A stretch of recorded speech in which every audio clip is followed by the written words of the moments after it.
Oye, el otro día me topé con un hilo en redes, bueno, más bien eran memes y comentarios, ¿no? Pero me dejaron pensando un buen ¿Ah, sí? ¿Sobre qué? sobre esta sensación constante de que nunca es suficiente. O sea, terminas un proyecto en la chamba y ya estás con la cabeza en el siguiente. Uf, sí. O logras una meta y la alegría te dura, ¿qué? ¿5 minutos? Exacto. Y ya andas buscando qué más, qué sigue. Como si la vida fuera un checklist interminable que nunca se acaba. Y mucho viene de la presión social, ¿no crees?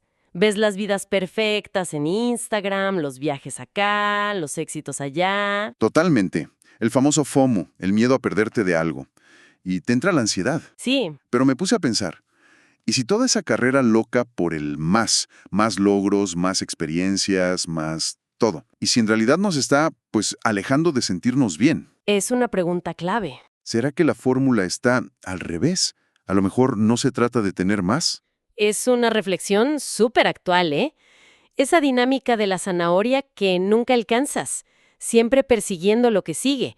Pues claro que se puede volver una fuente de ansiedad constante. Sí, de sentir que nomás no llegas, que siempre falta. Es como estar en una caminadora que no puedes apagar. Y creo que sí, vale la pena preguntarse si esa búsqueda tan externa de acumular cosas validables por otros no nos estará distrayendo. Distrayendo de algo más, interno. Quizá, tal vez la sensación de plenitud no está allá afuera, esperando a ser conquistada, sino en un lugar distinto, más adentro. Quizás en la calma. Eso me resuena mucho. Como que la felicidad no es tanto una conquista, sino un estado. A ver, exploremos eso. ¿Va? ¿Qué pasaría si pensáramos la felicidad de otra manera? No como la euforia de la foto perfecta en la playa o el ascenso en el trabajo, sino como Paz. tranquilidad. Sí, eso. Como estar bien, sin más. Una felicidad que chance y no dependa tanto de añadir cosas, sino de quitar lo que estorba, lo que nos inquieta. Exacto. Y justo eso nos obliga a voltear a ver qué es eso que nos roba la paz, ¿no? ¿Cuáles son esas piedritas en el zapato? Las preocupaciones del día a día. Las ansiedades sobre el futuro y, claro, los miedos más grandes, esos que a veces ni queremos nombrar. Si buscamos esa serenidad, pues primero tenemos que entender qué nos la quita. Tiene toda la lógica. Entonces, a ver si voy agarrando la onda. Esta felicidad como ausencia de algo negativo. Sería como cuando llegas a casa después de un día larguísimo, te quitas los zapatos apretados y haces ¡ah! Ándale, exacto. No es una alegría así desbordante, es alivio, puro alivio, la simple ausencia de una molestia. Podría ser algo así. Justamente por ahí va la cosa. Es una idea bien poderosa, ¿eh? Y no es nueva. Ya algunos pensadores hace, mucho tiempo le daban vueltas. ¿Sí? Sí, planteaban que sentirnos bien tiene como dos caras, digamos. Una es, como dices, la ausencia de dolor físico, o sea, no tener achaques, sentir el cuerpo tranquilo. Ok. Y también la ausencia de dolor mental, no estar ahí dándole vueltas a las angustias, las culpas, los remordimientos. Comiéndote la cabeza. Justo. Y la otra cara, que es súper importante, es la tranquilidad del ánimo. Una especie de imperturbabilidad. Imperturbabilidad. Suena bien. Sí, un estado mental sereno, ¿sabes? Donde las olas de las preocupaciones o los miedos, pues no te ahogan, no te revuelcan. Lo interesante aquí es pensar la felicidad no como fuegos artificiales constantes. Que es lo que a veces parece que nos venden, Exacto. sino más bien como un lago tranquilo en un día sin viento. Un lago tranquilo, qué bonita imagen. Me gusta mucho. Es radicalmente diferente a la idea de la fiesta eterna, ¿no? El subidón del concierto, la noche increíble, Que son intensos, sí, pero se acaban rápido. y a veces te dejan una resaca, fea. ¿Física o emocional? Ajá. En cambio, la paz de una tarde leyendo algo que te engancha o una charla tranquila con alguien que quieres, sin prisas, ese es otro tipo de disfrute. Más sutil, chance, pero más profundo. Y duradero. Exacto.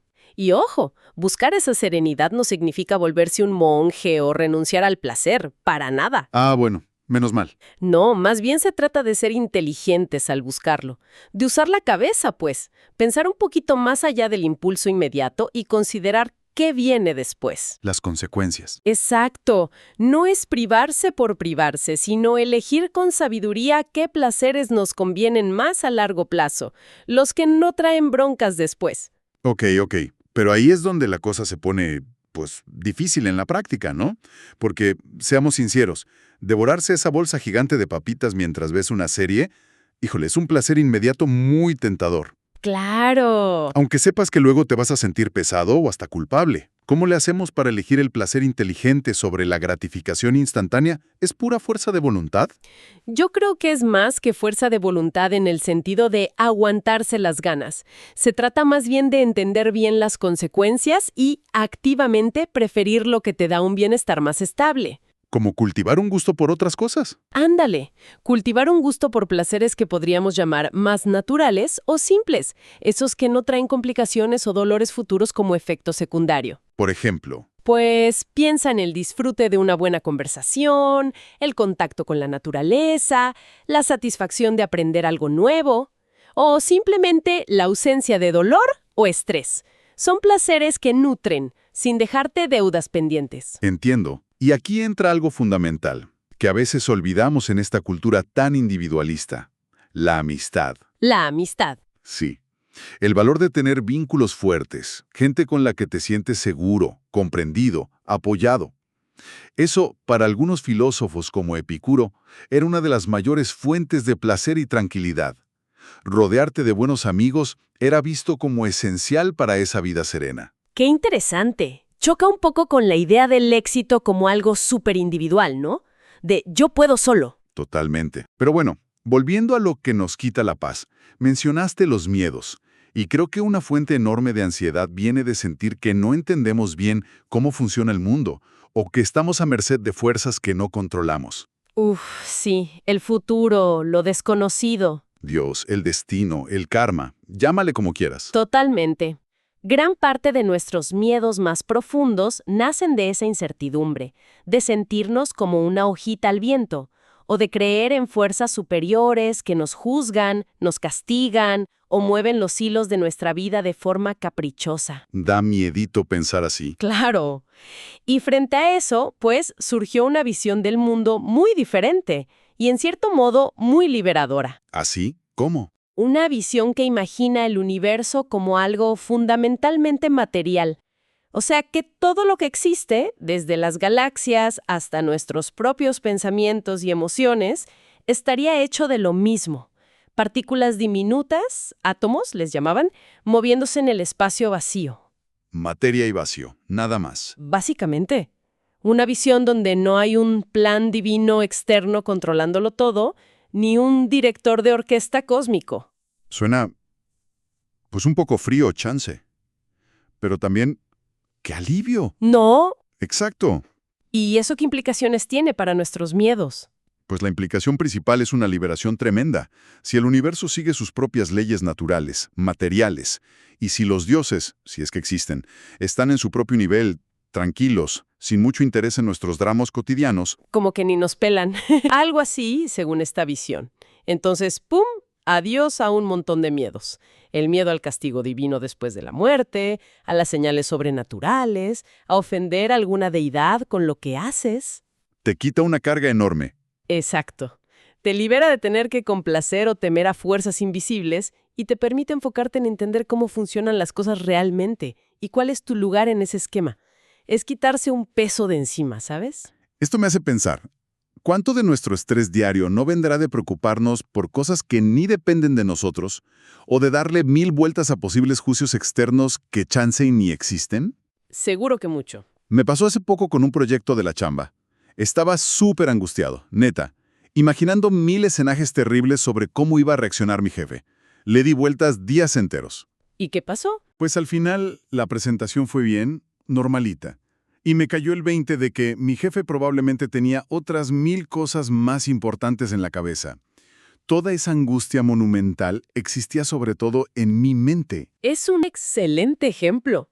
Inflamos la realidad con nuestros miedos. Quizás entender que no somos el centro del universo y que no hay un gran ojo juzgándonos constantemente nos ayudaría a relajarnos un poquito. Sin duda. Y si hablamos de miedos grandes, de esos que nos marcan culturalmente, hay uno que se lleva la corona, ¿no? Uf, sí. El elefante en la habitación. El miedo a la muerte. Ese mero, el tema incómodo. Parece que vivimos bombardeados con la idea de que más vida siempre es mejor, como si la vida fuera el bien supremo y perderla el peor mal imaginable. Neta. Es la idea dominante, ¿sí? Pero ¿no nos genera esa idea una presión brutal, una ansiedad constante por el futuro, por envejecer, por la enfermedad, por perder lo que tenemos, simplemente porque sabemos que todo tiene un fin? Está cañón. Justamente esa es la idea que algunos filósofos como Epicuro criticaban.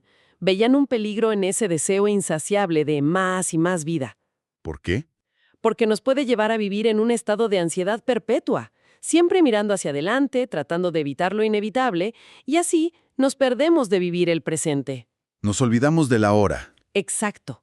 Nos embarcamos en proyectos interminables, ambiciones sin fin, que paradójicamente nos alejan de esa serenidad que decimos buscar. Y frente a este miedo tan paralizante, proponen un argumento lógico, casi como un ejercicio mental para desarmarlo. A ver, eso me intriga muchísimo. ¿Cómo se desarma lógicamente un miedo tan visceral como el miedo a morir? Suena casi a truco de magia. Es sorprendentemente directo y se basa en una premisa bien simple. Para que algo nos haga daño, para que sea malo para nosotros, tenemos que poder experimentarlo. Tiene que haber un yo sintiendo ese daño. ¿Vamos bien? Sí, lógico. Necesito estar ahí para que algo me afecte. Ok, ahora apliquemos esto a la muerte. Mientras estamos vivos, la muerte, por definición, no está aquí. No la estamos experimentando. Cierto, estoy vivo, no muerto. Y cuando la muerte llega, cuando ese evento ocurre, nosotros, como sujetos conscientes capaces de sentir placer, dolor o miedo, ya no estamos. Dejamos de existir como ese yo que experimenta. A ver, déjame procesarlo. O sea, es como decir, si yo estoy, la muerte no está. Ajá, Si la muerte está, yo ya no estoy. exacto. O sea, nunca nos encontramos. Es como preocuparse por un monstruo que solo puede aparecer cuando tú no estás en la habitación. No se trata de negar que la muerte ocurre, claro que sí, ni tampoco de ignorar el proceso de morir, que sí puede implicar sufrimiento, y eso es otra cosa, merece atención y cuidado. Claro, el cómo mueres es distinto. El punto del argumento es quitarle a la muerte, entendida como el estado final de no ser, ese poder aterrador que le proyectamos desde nuestra vida actual. ¿Ok?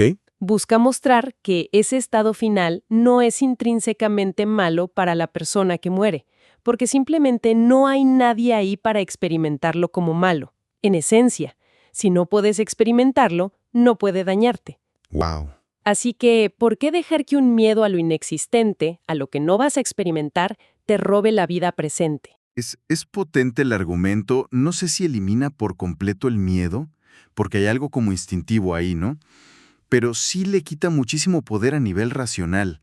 Definitivamente. No borra la tristeza por la pérdida de los seres queridos, obviamente, eso es otra cosa, pero sí ataca la raíz de esa angustia existencial por nuestra propia finitud.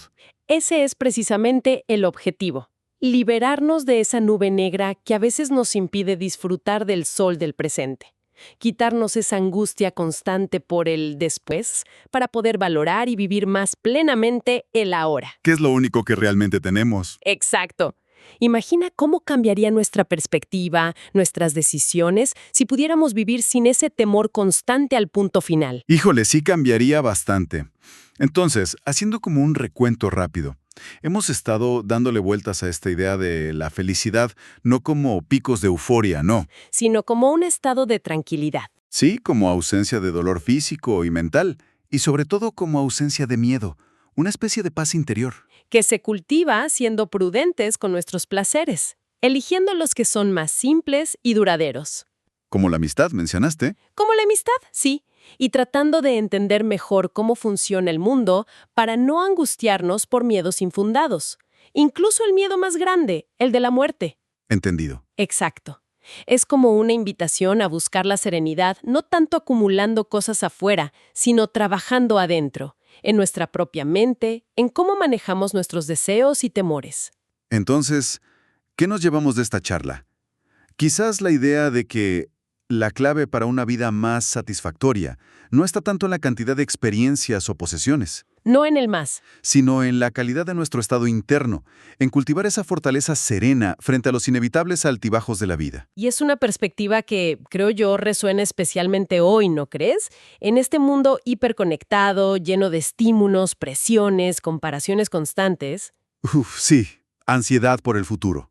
La gran pregunta es si realmente es posible alcanzar esa ataraxia, esa imperturbabilidad total en medio de este torbellino. ¿Se puede en el siglo XXI?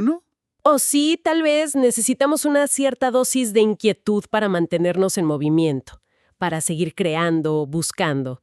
Es un equilibrio delicado, sin duda. Hablando de cómo estas ideas chocan o se reflejan en nuestra cultura, para nuestro maridaje cinematosófico, se me ocurre una película que toca estos temas de forma interesante. ¿Cuál? Captain Fantastic.